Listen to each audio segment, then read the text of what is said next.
Good morning, everybody, and welcome to the Audit Committee meeting of Thursday, the 28th of June, 2018. Is there any declarations of interest from committee members? No, sir. No? Thank you. Confirmation of the minutes number 16 of June 14th, 2018. Are the minutes confirmed? They should be fresh in everybody's mind. That was just a little while ago. Okay, thank you. There are two reports from the Auditor General on the agenda today. The AG has a presentation for each item, therefore we will hold both items. At the discretion of the Chair and at the will of this committee, we will begin with item 2 of the agenda.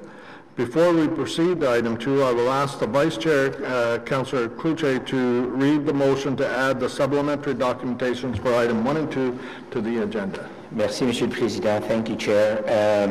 Whereas the supporting documentation titled Office of the Auditor General, Fraud and Waste Hotline, and Review of the City's Practices for the Procurement of Commercial Vehicles were not circulated with the agenda package, therefore, be it resolved that the Audit Committee approve the addition of these documents for consideration by the Committee at today's meeting pursuant to Section 89.3 of the Procedures Bylaw, being Bylaw 2016-377. Okay, thank you. Now, so we'll proceed to item 2. Mr. Hughes, welcome, and if you'd like to proceed with your presentation.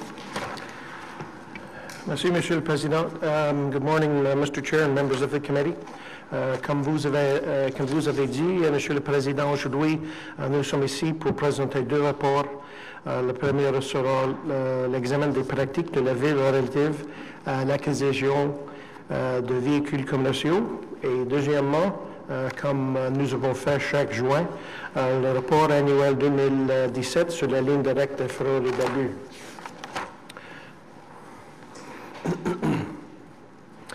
En 2015 et 2016, des signalements ont été faits à la ligne directe de fraude et d'abus, soulevant des inquiétudes quant à des abus relativement à l'achat des fourgonnettes commerciales de marque Mercedes.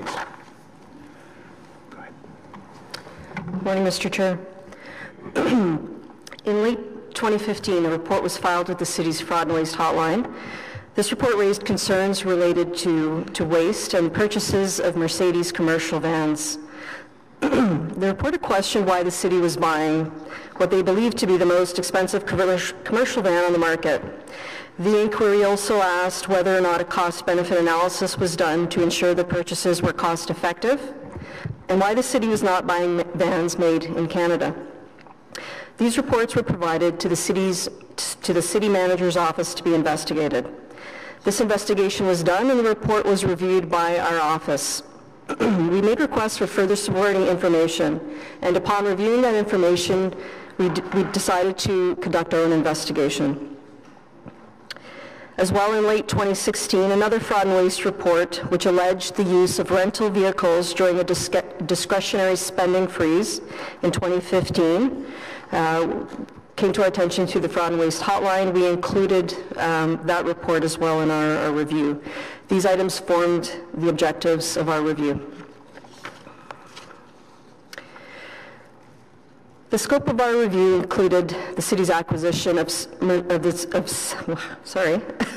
Mercedes Sprinter vans from 2011 to 2015, including all relevant documentation to support the city's decision to acquire the vans. Transit fleet vehicles were included in scope, as well as rental vehicles and costs incurred in 2015. We excluded the vans purchased by Ottawa Police Service and Ottawa Hydro fleet vehicles. During this period of time, the city purchased 71 Mercedes Sprinter vans and leased one. 35 were purchased by Transit. One was leased by Traffic Services for LRT work, and the remainder were purchased under the fleet unit. Monsieur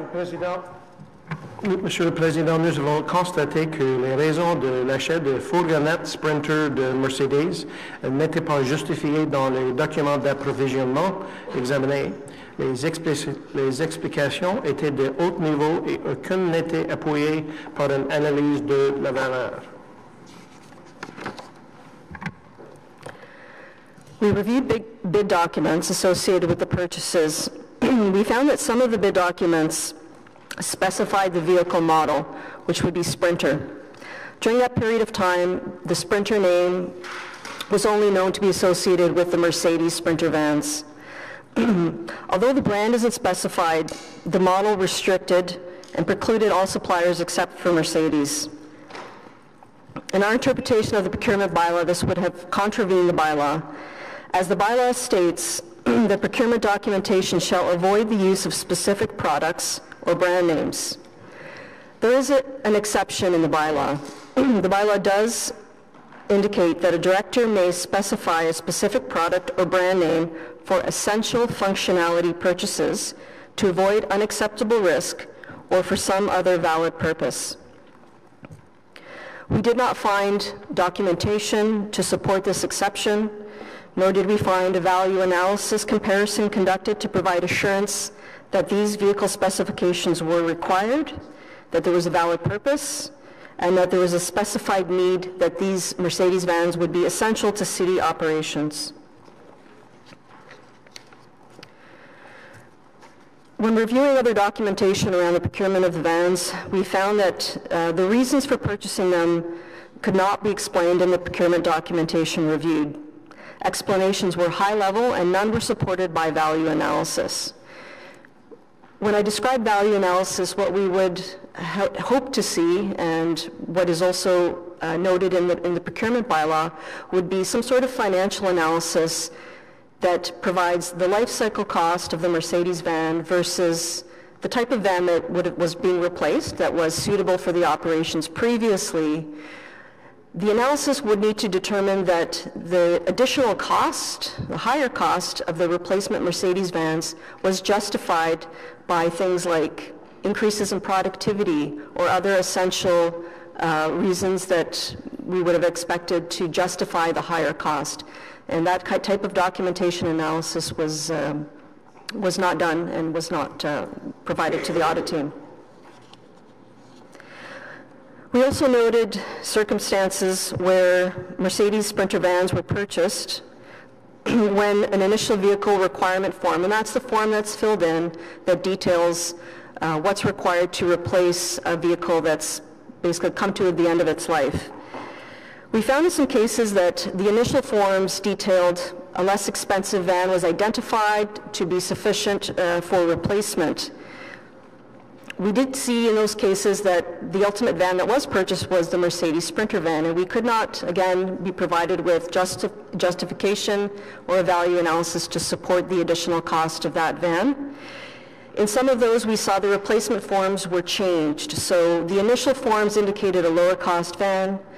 The vans weren't purchased at that time. 2 years later, the forms were changed, and the identification of the lesser cost van was eliminated, but the initial rationale that the existing vehicle was too large still remained, and the Mercedes vans didn't meet that requirement.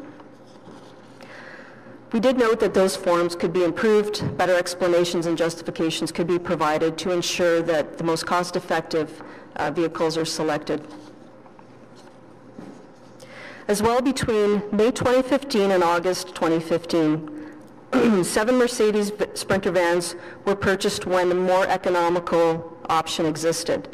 So at the time of the original RFT in 2010-2011, the only high roof cargo van on the market was the Mercedes. But in 2012, another entrant entered the market. It was a Nissan van, and in 2013, there was a third option, which was the Chrysler van, Ram ProMaster van, all of similar design, high roof cargo vans.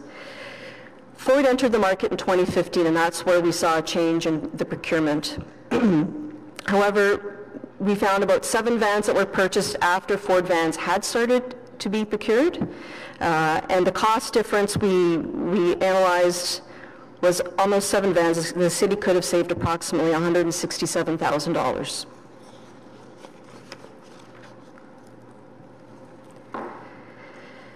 The other item analyzed was an analysis done by Fleet Services in the calculation of net capital savings. And really what that means is they looked at the purchases of 29 Mercedes Sprinter vans and looked at what was being replaced, and then did an analysis in terms of cost. Was the Sprinter van a lower cost replacement or a higher cost replacement? The initial analysis showed that there were cost savings of approximately $462,000. We independently conducted our own review using data from the city's systems and vetted that with Fleet Services. Our analysis had a much lower cost savings overall, which was $159,000. But when you look at the analysis as a whole, you have the perception that overall this was a good decision and that these cost savings were justified. However, when we looked at it more closely, we found that for 12 of the 29 vans purchased, there were cost savings. There were much larger vehicles, and the Mercedes vans did represent a lower cost and a savings of a little over $500,000. However, when we looked at a number of other vehicles, and there were approximately 14, the Mercedes vans represented a higher cost, and the loss we calculated was close to $400,000. So looking at it at a net basis is not really providing a clear picture and understanding of where you could have saved money, and in the clear cases where they did.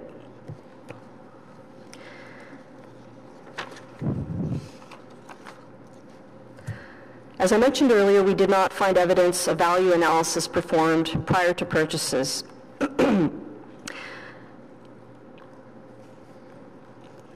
As well, in the procurement bylaw, there's a requirement that supply services would request a value analysis.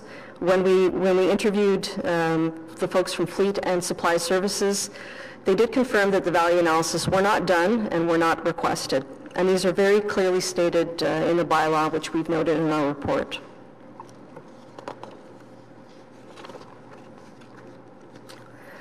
And finally, the fraud and waste report that was sent to the city manager's office to look at this waste report, the investigation was done primarily by Fleet Services, and it was reviewed by the deputy city manager's office at the time. As auditors and lawyers, we naturally look at conflicts and potential bias when we see analysis done this way. It's not necessarily a natural question that others may ask themselves when doing this type of work.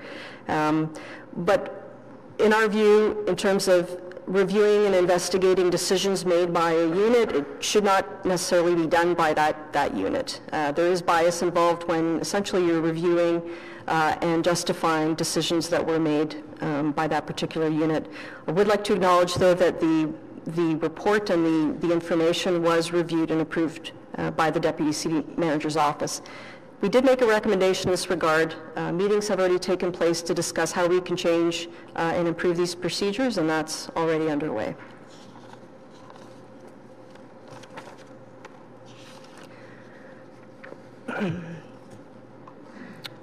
Finally, a couple of items that we had wanted to bring to management's attention. When we reviewed invoices against the pricing schedule and agreements for the contracts for purchases, we had difficulty actually matching the invoice to the pricing schedules and agreements. And this is, I think, most people here have probably bought a car.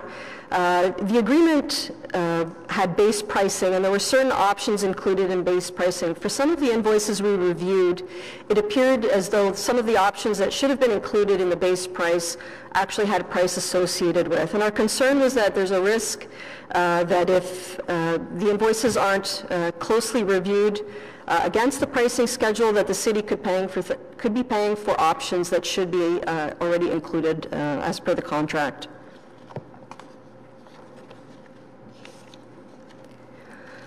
Reports to Standing Committee and Council. There are pre-budget reports that are provided in advance for any acquisition of any growth or replacement vehicles. This has been done since a motion was passed in 2005, and the fleet unit has been providing these reports to committees. We did find that the same information is not being provided by transit, and we have recommended that they also abide by that motion, as it did state that it should include any branch of the corporation of the City of Ottawa. And finally, vehicle rentals.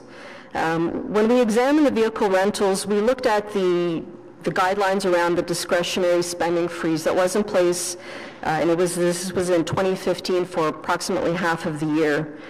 From our understanding, the rental expenses for vehicles would be considered operational activities, and these did not form part of that discretionary spending freeze. So therefore, the freeze would not have applied to operational needs for rental vehicles.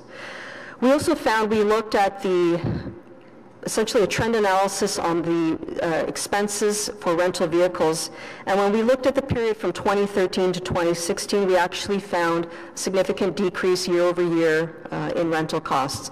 So we did not conduct any further work on that area. We made 8 recommendations in the report that represent improvements that can be made to ensure that there are efficiencies and adequate value analysis. Management has agreed to those, and some of the work has already begun on those recommendations. Thank you. Okay, we're going to skip 8 if you remember.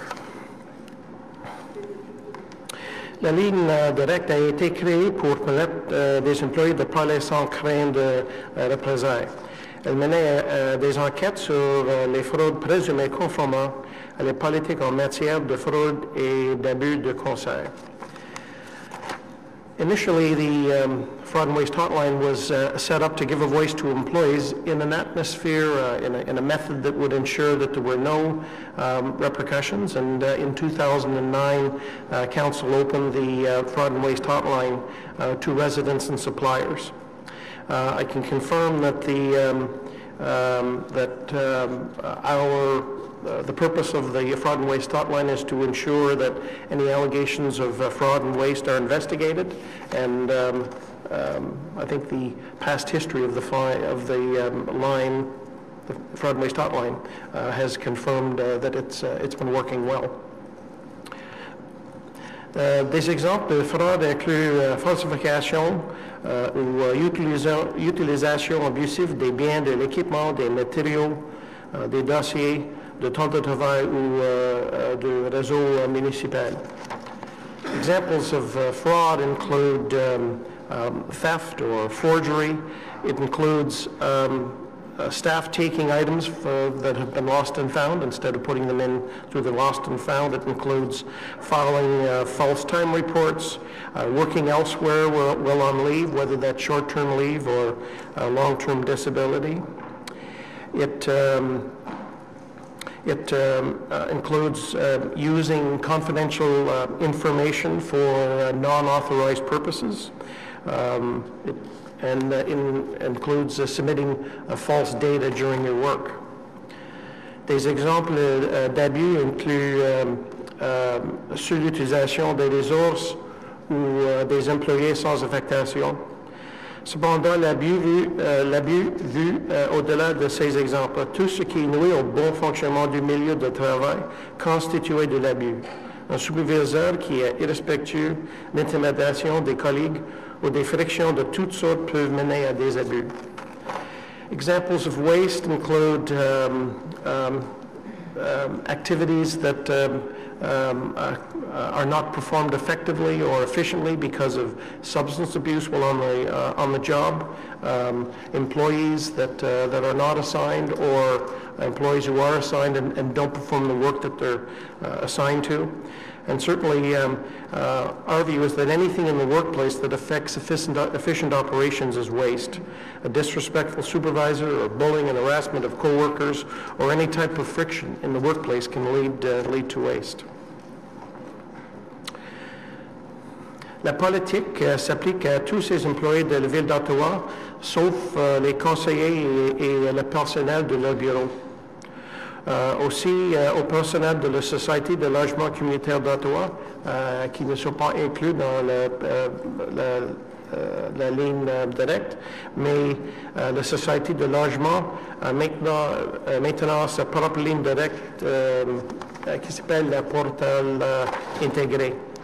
The fraud and waste hotline applies to all City Hall employees except councillors and their office staff, police service, the public library, and the Community Housing Corporation. But for a couple of years now, with our assistance, the Community Housing Corporation now has its own hotline, known as the Integrity Portal. And any reports that come in through our hotline are provided to the Community Housing Corporation. The role of the Office of the Auditor General is to administer the hotline. We are the corporate expertise in fraud examination. There are currently 3 certified fraud examiners in the office. Remembering, Mr. Chair, that 95% of the investigations are done by management. We review the reports, and as you've heard here, in some instances we may ask that additional work be done, or in some cases we may look in more detail at some of the investigations that are done by management. We provide yearly reports to council. Now, staff are obligated to report violations of the fraud and waste policy. And as I indicated, because most investigations are done by management with some direction on our part, and certainly when the results are given to us, there are certainly occasions where we ask for further information. But when you consider the number of investigations that are done by management and the few times where we have to perform another investigation, I would have to say that they're well done on the part of management. I'd like to remind the Audit Committee that the Fraud and Waste Hotline has been in place for more than 10 years. It's one of the longest running ones in the country. It's confidential. The website is mobile friendly. It operates 24/7 and 24 hours a day, 7 days a week. And it's totally confidential and anonymous, and it's operated by a third party. Monsieur le Président, ici on a une représentation de les signalements par an. On peut noter qu'il y a eu une baisse considérable du nombre de signalements reçus pendant 2016. C'est une diminution de 33%. Mr. Chair, this is representation of the volume of reports received by year. We can see that there are ups and downs, and there's been a decrease in reports received this year, a decrease of about a third. Il y a des raisons qui pourraient expliquer la baisse du nombre de signalements. Peut-être une amélioration possible du comportement du personnel ou à cause des autres mécanismes qui existent à les villes. There's a number, I'll let Deputy Auditor General Ed Miner take us through the details in the fraud and waste report. Thank you, Mr. Chair. I'd just like to start by talking about the decline in the number of reports that were received this year versus last year. And I guess we never know exactly why that was the case, although there are a number of possible reasons we should want to point out. The first is that it is, certainly possible that there's improved behavior on the part of staff, and that the message from the previous fraud and waste reports is it's gradually getting through, and that there's less activity to report. There are also other reporting mechanisms. Of note, the city has a complaint reporting mechanism. The city also has the violence and harassment in the workplace policy and procedures that exist, and some reports that may have gone to the hotline in the past may be going through these vehicles. We do note, however, it is a challenge to find the link to the fraud and waste hotline from ottawa.ca. It's a bit of a challenge. You can find it using the search engine, but outside of that, it is a challenge. And also the communication plan and promotion. It's been a long time since we've gone back out to the city's employees to remind them about the hotline, And so we think there might be a need for a refresh in that regard, just to make sure that employees are aware of the line and their responsibilities. I don't know if you recall when we were here in talking about the long-term care investigations, that most of the employees that we spoke with were not aware of the fraud and waste hotline, nor that it should be used for matters other than financial fraud. This is some information on the source of our reports. And you can see the public makes, this past year came in with 60% of the reports, which is roughly the same as it was in 2016.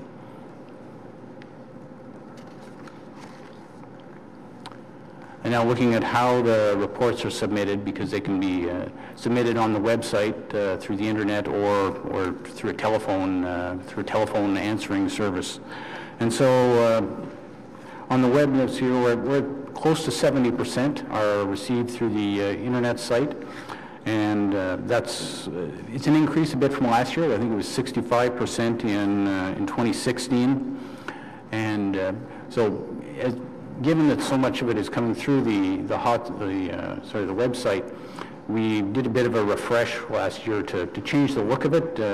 So for someone logging onto the website, they'll see a different look and I'd like to think a bit more modern. I think we have an example there. It's that theme kind of carries through the website. We think it's a bit more modern. So. But I should stress that the underlying functionality hasn't changed. It's just the graphics in this case. Now looking at reporters who subsequently access their report. The reporter there's a facility in there once they've made a report that they can be notified if they provide an email address, if we require any further information from them, or to get back on what has happened when we close out the report.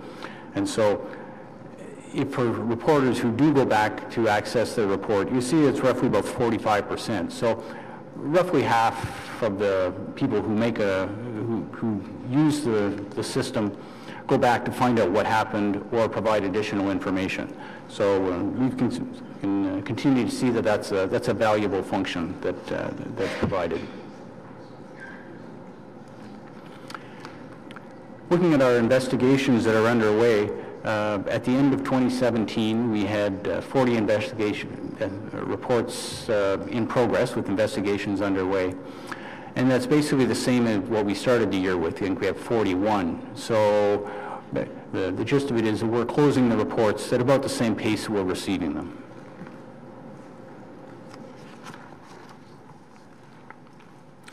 Starting in 2017, we began to categorize each report as we closed it.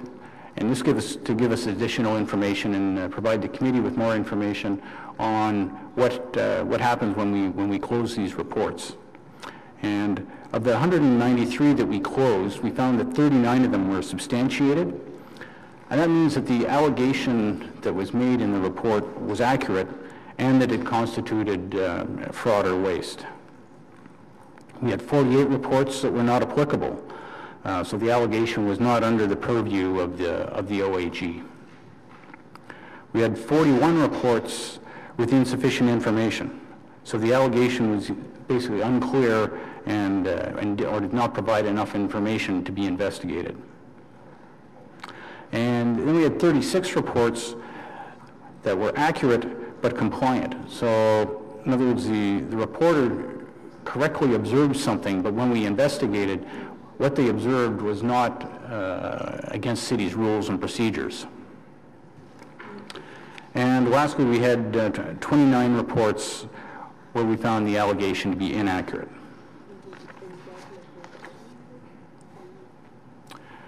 Now for the fraud and waste reports that we closed, the issues that arose, I guess they're the standard ones we see most years. We have theft and related issues, unauthorized use or misuse of city property and time, violations of laws, regulations, policies and procedures. And we also had a case involving manipulation and falsification of data. talking about recommendations, one of the reports that we investigated resulted in us making 3 recommendations to improve the city's procedures. It turns out in this case it was actually not a substantiated report. However, while we were looking at it, we did identify opportunities to improve procedures, and city management agreed with all 3 of those recommendations. And should add that there were 3 cases that were reported separately to the audit committee during 2017 that came as a result of the fraud and waste hotline reports. I think you may recall there was the Giver 150 playground at Mooney's Bay. There was an investigation of 3 reported shortages at client service centers. And there was the review of the emergency the emergency shelter providers. So that, again, we did that and brought that forward in November of 2017. So we're just noting that here because that originally came through a fraud and waste report. And lastly, I should add that during 2018 already we have brought forward there were the 2 long-term care reports that originated through the fraud and waste hotline that we did it was in March. The incident related to abuse and the incident on the control of the control of medications. And today we just brought the review of the procurement of commercial vehicles.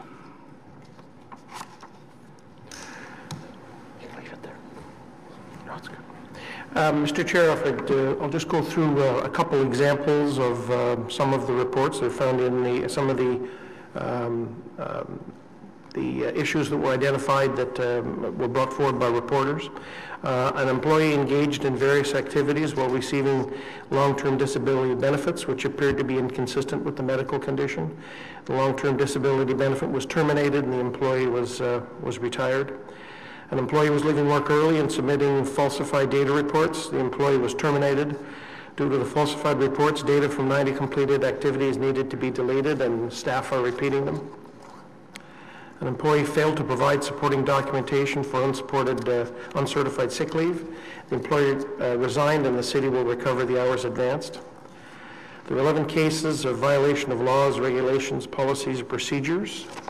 One example, an employee was giving confidential information to employees and friends to help them pass provincial tests. The employee may even have completed at least part of one of the tests on behalf of another employee.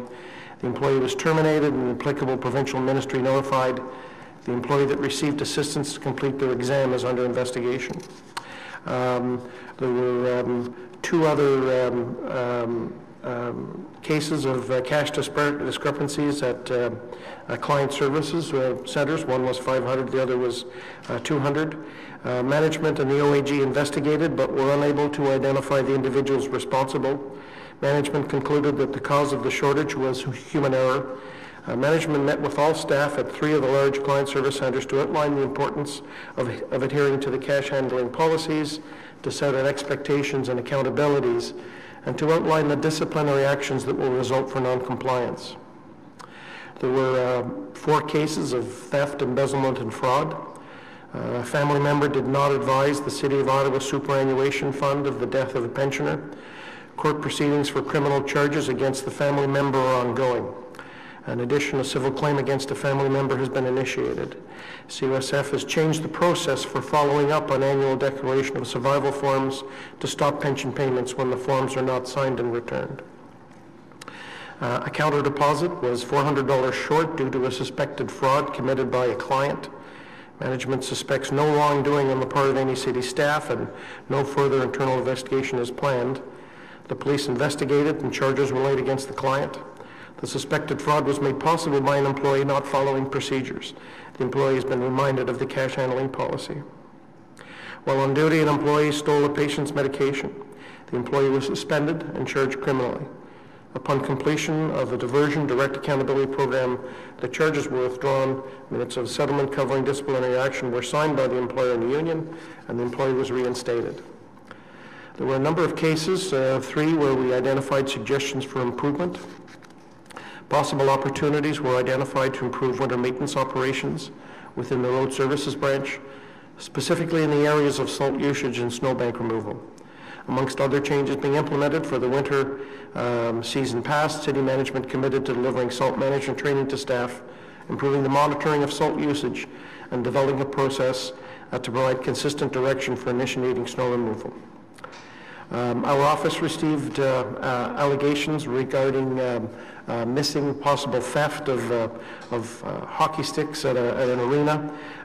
This is a report where we investigated initially, looking to see if there were any if there were threats occurring of hockey sticks, remembering that hockey sticks these days don't cost 99 cents like they used to. When I'd go to Canadian Tire, we're talking about $200, $300, $400 sticks. When we did the investigation, we found really issues surrounding how lost and found articles were being handled, and that the policy around lost and found wasn't being appropriately followed by staff, and it was possible for items that should have been made available for the return of lost items to individuals. That wasn't happening. Staff were reminded of the procedures, and city management agreed to implement the recommendations. There was one case where an employee was inappropriately handling controlled substances and falsified documents, and that employee was terminated. Monsieur le Président, en sommaire, la ligne directe est une pratique exemplaire, mais un des principaux avantages de la ligne directe, c'est qu'elle continue de contribuer à l'amélioration de la culture intégrée à la ville d'Ottawa. Mr. Chair, in summary, the City of Ottawa, with the use of a hotline, is following a best practice. According to the Association of Certified Fraud Examiners, a confidential hotline is the #1 method to identify fraud and waste. 40 to 46% of all frauds are found through tips given to a fraud and waste hotline, versus 30% that can be identified through the joint actions of both an audit, the joint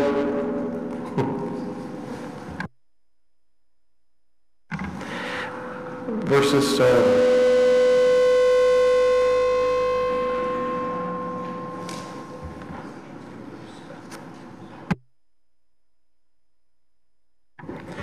versus 30% which can result from the combined efforts of both an audit group and management. Fraud and Waste Hotline also identifies areas for improvement, and certainly discourages potential activities on those individuals that might be considering doing things that they should not be doing.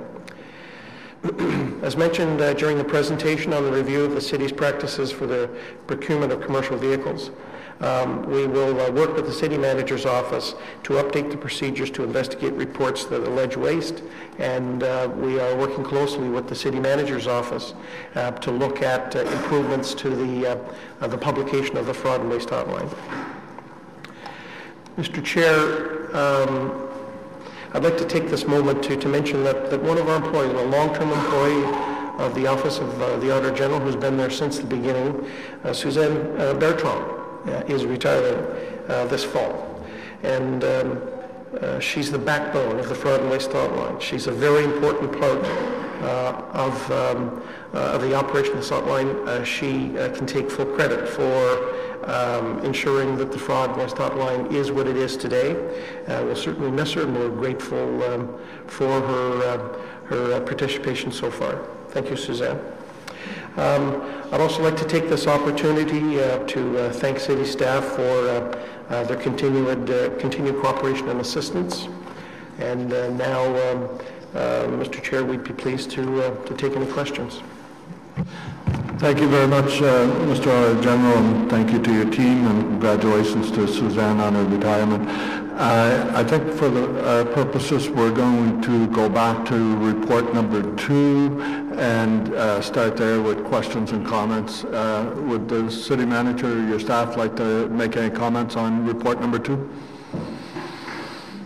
Mr. Chair, no, we'll just deal with the questions as they come up. Thank you. Okay, thank you. So starting off the questions, Councillor Wilkinson.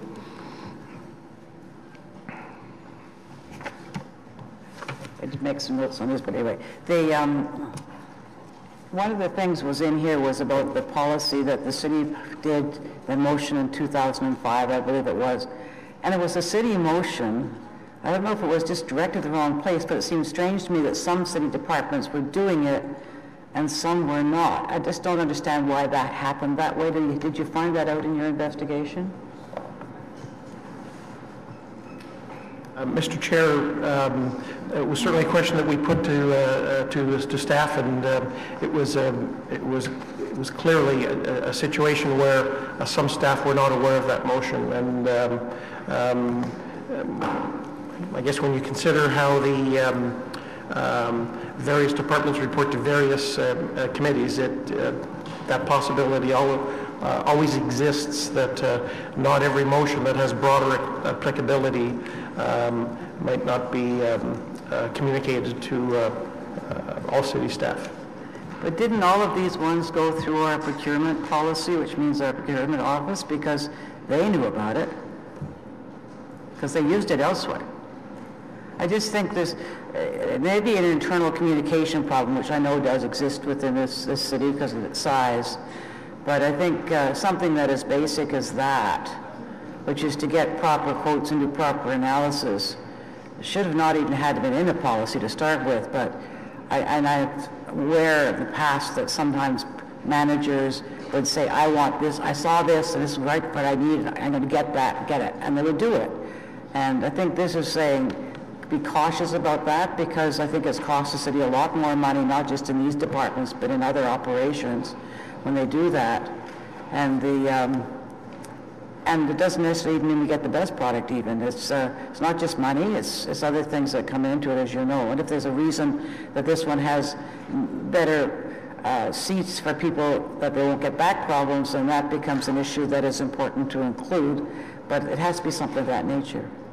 I just think you identified it, and I'm glad you did, but I'm really puzzled that it's now 13 years later. That's a long time. I guess you can't answer that very well, management. I don't know if they can either, because a lot of them are different now. I'll answer that because I actually helped Councillor El Chanturi draft that motion way back when, that there be an annual reporting before the budget on the vehicles that are going to be purchased. Unfortunately, the reality is they only know the vehicles that are going to be replaced, not what they're going to replace them with, because we go through a procurement process. That list is actually compiled by Fleet Services. It's not compiled by procurement, because procurement only gets involved once Fleet Services has determined which vehicles are going to be replaced. Unfortunately, the breakdown in communications comes because Transit works as a separate organization. They do their own purchasing because they're basically buying buses. They do buy some light fleet, but basically they're buying buses. So Transit is the group that was not providing their information, and our Fleet Services group were just providing the information that they had available. So we've rectified that, and in the future, the fleet will be the fleet group in Transit will also be identifying vehicles that they're planning on replacing in the current year. And also ones that are new, as we do sometimes increase our fleets. Yes, if we've got growth vehicles, those are also identified in that particular report. We're going to actually change the process so that that's actually going to come to you at the time you're doing the budget, so you can see the relationship. Sometimes it comes to you months in advance and it sort of gets forgotten, but we'll include it as supplemental to the budget so you can consider it at the time you're dealing with the budget. Okay. And I take it in doing that, they would then be doing this evaluation, which the Auditor General has identified, which would include life expectancy of vehicles and things, all of which are part of the costing of it. Definitely. We are doing a significant exercise right now to actually look at when we should be replacing vehicles. And growth vehicles are a little bit of a different animal, but when you should be replacing vehicles. And we agree with the auditor that we need to increase the documentation with respect to when we make a change in the type of vehicle that we're using. In the particular audit that they looked at, we actually downsized a number of vehicles, which is why there was the savings to going to the high-top vans. But in a number of cases, we increased the size of it. And we need to make certain that we've got good, clear justification where we actually increase the cost to the city. But this all reflects from the need of the client, what they need to actually deliver the job in the most efficient manner possible. So we agree the documentation does need to be enhanced, and we will be doing that, putting that in place for the 2019 budget. And does that include longevity? I know at one point they said in 5 years we've got to replace that vehicle. It was all done by a number of years, not on necessary. And we've occasionally said, no, it can go another year longer. And some vehicles are used more than others, and so they'll be variable. And I always thought it was a bit strange that you didn't look at, like I have an 8-year-old car that still works perfectly, and I'll use it until it doesn't work perfectly. I'm not having high maintenance costs or anything else. So you do need to know with each vehicle, it's analysis a bit, but also they know the operation, they know which ones are not doing well, etc. Councillor, you'll be glad to hear that the model that Fleet Services have been working on considers all kinds of factors. It takes the history of every vehicle in terms of its maintenance. It takes the mileage. It takes the years. All of those types of things go into consideration when we're trying to come up with what's the optimal mix of vehicles that need to be replaced in any given year. And you're absolutely right. There, when we get the list, if it's beyond what we can actually afford, then we say, okay, so what are the ones what are the top priorities and what are the lowest priorities, and where can we cut to make that decision to fit within what we have available that's the most economical for the city. Because you don't want to be making decisions about like you said, replacing on years alone, if in fact the years are irrelevant because the vehicle doesn't get the usage. Or in other cases we have where in 5 years' time a vehicle will have 120,000 kilometers on it. They're used extensively and they're driven hard, so they need to be replaced. So we're taking that all into consideration in the model, and hopefully we'll have a much better report to you on what we need to replace and why. I don't think 120,000 kilometers means anything these days. The vehicles go a lot further than that. Anyway, I hope that it's done. I think, anyway, I have to be able to run. I understand all of that, but our budget is we're so tight always that the more we can make efficiencies here, the better off it is. So I appreciate the work they're doing. And that's the report that says it's coming back in Q3 or something. We will be reporting back as part of the budget, so for 2019. So given the election, it'll actually be most likely in early 2019 that you see the results of that.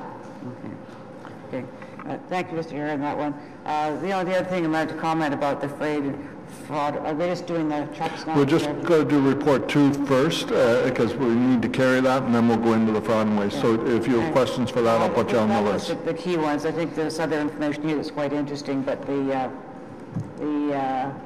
that's really on recommendation 7 about the life cycle costs, and that's what I was just addressing. And I very much think that is a good recommendation, and that that all the departments now are going to be involved. I guess indirectly, the ones that are associated, like Library Board, which uses our procurement system often, I think they Councillor Wilkinson, we're going to do the fraud and waste report after. Not part of your mandate. Yeah. Councillor Wilkinson, we're going to do that after the fraud and waste report. We're just dealing with the commercial vehicles right now. Number 7, still. Because he says they don't do every city operation, only the ones that are directly under the city. That's why things like Library Board, which are basically almost city operations, but with a separate board, are not part of this.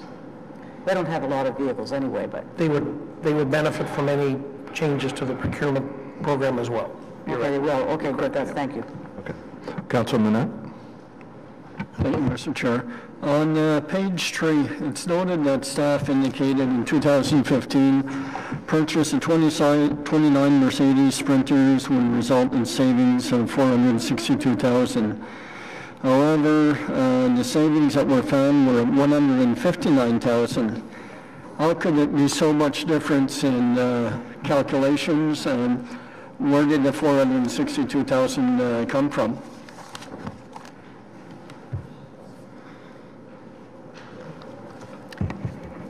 There were a number of areas in the analysis that were different. One example was that if the vehicle was a like-for-like replacement, they just didn't include it. So there was no loss associated with those where there should have been. They used a different cost basis. We used an average per the type of vehicle. So we did a more refined analysis with better information in our view, and that's why we had such a difference in our numbers. That's, you look at the numbers, and I don't think it's really acceptable to see that much of a difference in numbers. If you're quoting $462 in savings, I mean, I don't mind, $50,000 difference, but when you're looking at $300,000 difference, that's quite the difference. On page 4, you mentioned the review and purchase of sprinters was completed by Fleet Services, who informed the city manager's office that the purchase met the city's procurement bylaws and procedures. Was this an accurate statement, or do you feel it was misleading?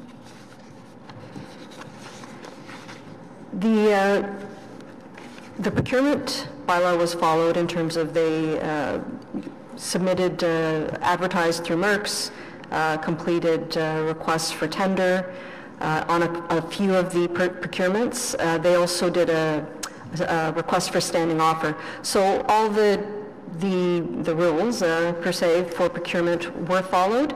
The exception that we identified was around specifying a brand name or specifying, in this case it was Sprinter, which by virtue of doing that, you did specify a brand name through that term, because it was known as it was the only van that would meet that specifications would be Mercedes at that time. As I mentioned, the bylaw does have an exception where it's essential for city operations or other specific purpose. We did not find evidence of any support for that justification and felt that should be done for those types of purchases. Thank you. I was also concerned what Councillor Wilkinson had brought forward to read a report that Transit Fleet and Facilities confirmed that they were not aware of motion passed at Council.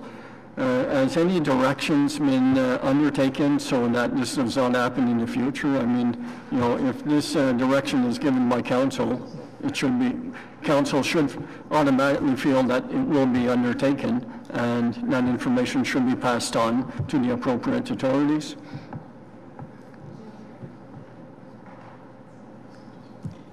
They have been advised, Councillor, so Transit now knows that they have to provide this information as well.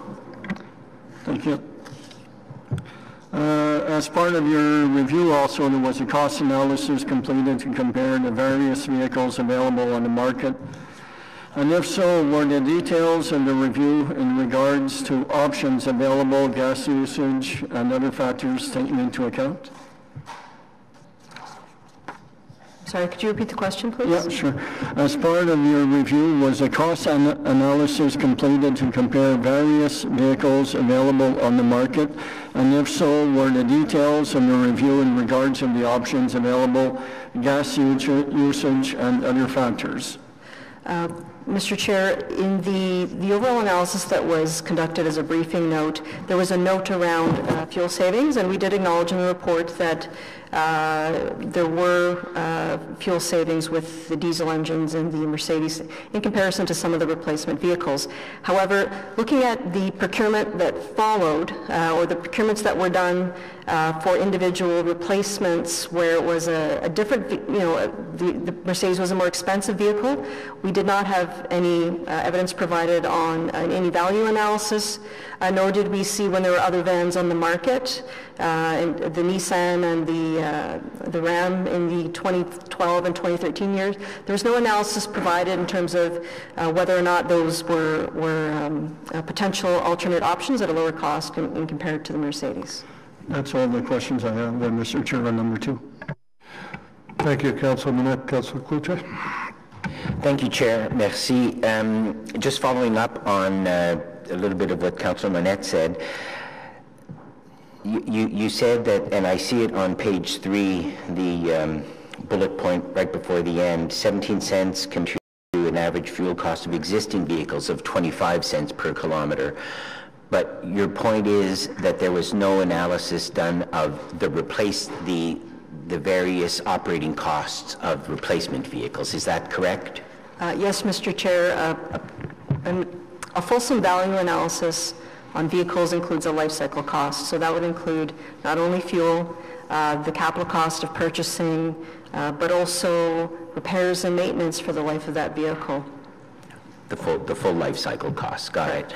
So I guess my question to, and Councillor Monette talked about the procurement bylaw. My question to management is that analysis required as part of the procurement bylaw?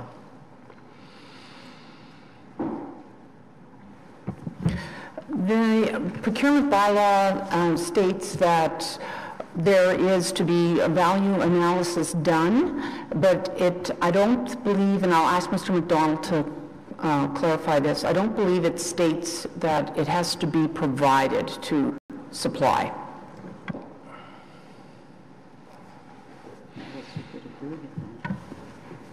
Mr. Chair, the bylaw indicates that consideration be given to completing a value analysis, and that value analysis be provided to supply to be placed on the file. Okay. Was that analysis done in this case? My understanding is it was not done, and supply did not ask to receive one. It should be noted that the procurement staff are not technical experts and are not well positioned to challenge the technical requirements of the department, but our procedures will be updated to make clear what documentation needs to be provided and recorded on the file. I guess my question is, given that it is part of the bylaw and analysis should be done, who would have been responsible to do that analysis? Okay. Yes, correct. The Fleet Services would do that analysis. And it wasn't done in this case? Not documented to the level that was requested by the auditor and will be in the future, so yes. My other question is, with respect to recommendation 1, it refers to Fleet agreeing to the value analysis, but not Transit. Transit isn't mentioned. Will that be done? The recommendation states that the city, so by virtue of the fact that it says the city, yes, Transit will do the same value analysis. And I do recognize that Transit buys big buses, but they do have some light vehicles, so, and not an insignificant number. So I would... Yes, and we coordinate with them. They use a lot of times when we go out to tender, which is why they took the Mercedes Sprinter vans, because we had already gone out to tender for it, so it was already a standing offer that they could use, so it was easy for them to actually access those vehicles. So this, as they do tend to use our procurement vehicles, yes, they will perform the same value analysis. I just have, sorry, one more question, Chair. How is a procurement like this, how is it initiated? Is it initiated with a proposal? Is it a standing list? Do suppliers come see us? What happens right at the beginning? So typically we would use a standing offer or a request for tender. And in this particular case, the reason why bidder is because the Mercedes was the only provider of that size of van when we went out to market. Okay. If you look across the country, you'll see even like Vancouver bought 20 at the same time. There was almost 50 purchased in Calgary because of the same reason. It was the only size vehicle that met our needs. Thank you. Thank you. Okay, thank you, Vice Chair. So on item number 2, Office of the Auditor General, review of the city's practices for procurement of commercial vehicles. Is the recommendations received? Received. Thank you. So now we'll move on to item 1, which is the Office of the Auditor General's report on the Fraud and Waste Hotline. Councillor Wilkinson, I think you had a question on this? Fraud and waste. We're on to fraud and waste. Briefly, Mr. Chair, just have to find it first.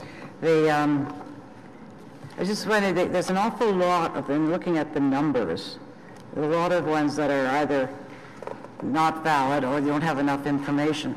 With the ones without enough information, do you actually try to follow up to get that information first before you actually drop them? Because sometimes people don't really understand everything that's going to be needed. Mr. Chair, through you to the council, that's an excellent question, and we absolutely do. The committee would be aware that the Fraud and Waste Hotline has a two-way communications function, which allows us to ask questions of the reporter. Now that assumes that they check back. And if they check back, they see the question that they ask. And you're quite correct. Often when we ask for specifics like, could you give us the address of the location? Do you have any details around the particular vehicle? Sometimes we've had individuals who provide pictures. They just didn't give it to us or didn't even let us know that they had pictures. The report. But certainly this two-way communications allows us to ask for it, and there are some reports that come in with very little information, and we're able to glean to get more information that allows us then to pass the report on to investigate or investigate ourselves. But knowing that only half of the reporters check back in to the system, that means that there are some reports that are provided that without adequate information, because the individuals don't check in, we will never get that information. But you don't actually reach out to actually reach them directly, you just post it. Because I think some people don't think about checking back in on written things. Mr. Chair, the councillor is absolutely right. 50% of the people never go back to look at their report and look to see if there are any questions. But look, and we also see reporters who will check back in, and even though we request additional information, we have those that will tell us that for particular reasons, the information, they won't provide the information because they're afraid of reprisal, or they're going to think about it. We've had individuals who have taken their time and have come back to us much later with additional information. There are all sorts of reasons why some people provide information later, and some people don't. Are these 41s the one that are left after you? If you get more information and it's valid, you move them into one of the other categories, or? That's correct. So these are just the ones that you weren't actually able to action at all because you didn't have enough information. Absolutely, and there's no tie other than sending a reply, sending a question back to the report through the system. There's no additional time spent on ones that don't have enough information. If we've got a pretty good idea of what management needs in order to pursue something, and the bulk of them we don't send through. From time to time, if it's an important issue that we think management may want to be aware of, even though there's not enough information, we will still send it through with the understanding that it's highly likely, with the information that they have, they're not able to determine the cause, but in some instances, through their own resources, they've been able to find additional information and investigate. When you say you send it to the system, that's, I take it, something online or something within the city website, or how does that system work? It's Mr. Chair, it's an independent system. It doesn't involve the city website. It's an outside third party that operates the Fraud and Waste Hotline website, and we post our questions or comments and the eventual result of the report to the reporter, but that of course requires them to log in. If they've provided a telephone number or an email address to the system, they will then get a notification that there is something there waiting for them in the system that they can check on. It's essentially a bulletin board that two people have access to, them and us. So they are notified if you have contact information. If they've but left, some of them, I think, don't give you contact information. Some people do not leave contact information. It's entirely up to them, but they can because they're given an ID and a password, they can still log in to see what happens. If they're ever like me, they probably lost the password the first day. But anyway, I don't know if there's any way to make it more. I don't know whether they're valid complaints or not, or just pie out the sky ones. But if there's anything that looks like it's quite significant, I take it you would try to follow up a little harder than some of the others. That's correct. Okay. So I think, thank you for that. I know that this is difficult to do. We get people contacting us in our office all the time without information, so I understand the problem. It's difficult. So that's why and in all cases you just said, or most cases, the management, you actually pass anything on that's with the department to the people in the department who do the analysis, and they then report back to you with what they find, or how does that work out? And are they enough hands length sometimes? Mr. Chair, it's correct. The bulk of the investigations, about 95%, are done by city staff. They pass the results on to us. Sometimes we have additional questions. More often than not, it's clear to us that the investigation is complete. There are times when we fully understand that they're going to come back and say, we just don't have enough information. If somebody complains about their own manager, you go to somebody else to look into that, because you can't have the person investigating themselves.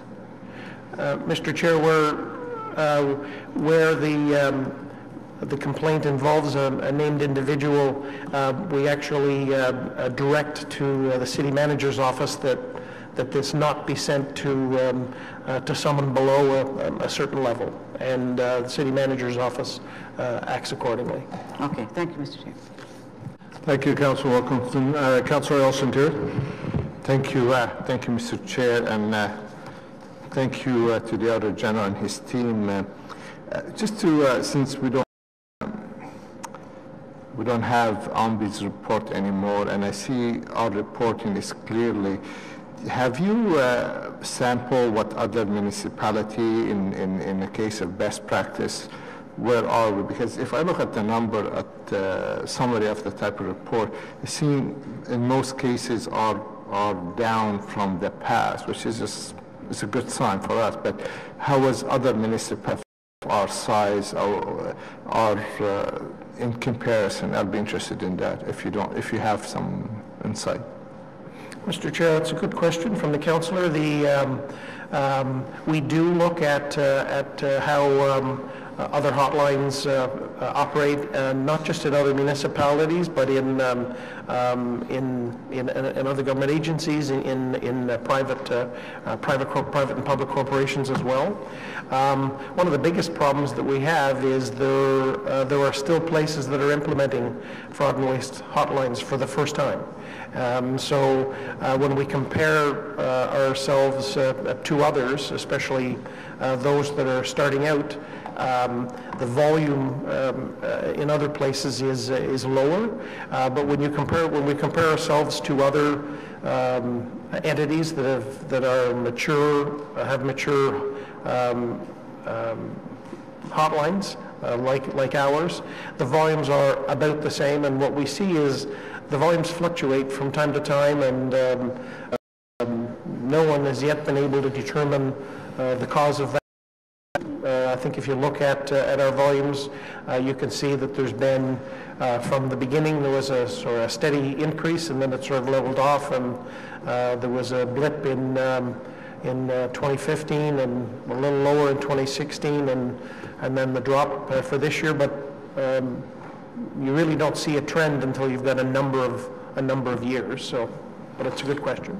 Well, thank you. It's good to hear, because one of the area we fail sometimes. So where we are today versus what we were before, even when it comes to fleet and fleet management and all this, we came a long way, and I think our staff doing a great job. I know we need to do better, but nevertheless, sometimes if we don't have that OMBI to compare with other municipality, it seems like we don't have the full picture. Because it's nice to see, because if you talk about the numbers of vehicle and contracts and subcontract and lease and purchase and all that, and then you look how many, basically we can do better, it's still in comparison is a small number. So the OMBI is I'm not sure how available to you, but I mean, it will be good to have a little bit of sample of comparison with other municipalities of our size to say, you know something, folks, this is the trend, or if there is a trend, or this is the sample of other areas. Just an idea to enlighten us when we look at something, at least we have a full picture. We'll take that under advisement. Thank you, Mr. Chair. Thank you, Councillor. Councillor Cloutier. Thank you, Chair. Merci. Monsieur le vérificateur général, sur la page 5, dommages réels ou potentiels à la personne, en anglais, harm to people or potential harm to people. There are 8 instances. Can you tell me what that is? Just generally, what does that category on page 5 in the table? Second item from the bottom, third item from the bottom. Mr. Chair, I don't have the breakdown handy. Do you know There are 8 instances on 192 versus 5 last year on 287. I just want to know, what is that category? Is that a... For example, there were the cases of abuse in the long-term care home. We received a number of reports on that. They would be included in there. Basically anything that was indication of a physical nature. Okay, towards an employee or member of the public. Whatever was reported. Okay, thank you. Just a couple of other questions. On page 6, and Councillor Wilkinson touched on this briefly, the 41 with insufficient information, but a little bit higher at the end of the paragraph, you have insufficient information to proceed with was 17. I just want to know, why does one say 41? Why does that say 17? Very keen eye, Councillor. The 17, those are cases basically that where we have so little information, we don't know what it related to. Say it's an open, the hotline is open to the public, so sometimes we receive, I'm not going to say gibberish, but things that we can't tell really what they're alleging, and so we go back to them and we ask them to clarify, and if we can't even make, we can't even categorize it, and so that falls into that category. Now, not all 17 are like that, because it includes ones that did not relate to fraud or waste. So I think there was a handful that fell into that category of 17. Then there were other ones where we did have enough information. We knew what they were talking about, but there was not enough information to investigate. Like we have, like you say, a vehicle in a park. So it's different categories. It's not an error. It's okay. On page 8, the bullet point under violation of laws, there was in 2015, and then it looks like it was lost and it was picked up in 2017. What happened there? Does anyone have that? Or maybe that's for management. Mr. Chair, I could certainly offer that there was a staff turnover, and I suspect that was behind the delay there.